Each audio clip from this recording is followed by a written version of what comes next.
5 సంవత్సరాల విధ్వంసానికి తెరపడింది. నూతన ప్రభుత్వం రాష్ట్రంలో ఏర్పడబోతుంది. రాష్ట్రంలో 5 సంవత్సరాలలో జరిగిన విధ్వంసకాండలో ప్రధానంగా అమరావతి రైతులు అనేక ఇబ్బందులు ఎదుర్కొన్నారు. న్యాయస్థానం టు దేవస్థానం అంటూ అమరావతి నుంచి తిరుమల వెంకటేశ్వర స్వామి గుడికి కూడా వాళ్ళు పాదయాత్ర చేయడం జరిగింది. జగన్మోహన్ రెడ్డిని 5 ఏళ్ల పాటు రైతులు ప్రాధేయపడ్డా కూడా ఈ యొక్క రాజధానిని అభివృద్ధి చేయలేదు. ఇదంతా ఒక ఎత్తైతే ఇప్పుడు రాష్ట్రంలో కూటమి ప్రభుత్వం అధికారంలోకి వచ్చింది. అమరావతిలో పనులు జోరందుకున్నాయి. పూర్తి స్థాయిలో పనులైతే సిఆర్డీఏ అధికారులు మొదలుపెట్టారు. మనం చూసుకోవచ్చు. ఇప్పుడు చూడండి, ఇదంతా సీడ్ యాక్సెస్ రోడ్లు అంటారు వీటిని. గత ప్రభుత్వంలో చంద్రబాబు దీన్ని పూర్తి స్థాయిలో డెవలప్ చేశారు.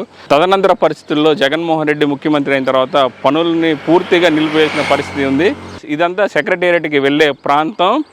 ఇక నుంచి ఈ ప్రాంతంలో పూర్తి స్థాయిని పనులు ప్రారంభించడానికి కూడా సిఆర్డీఏ అధికారులు అయితే పూర్తి స్థాయిలో పనిచేస్తున్నారు.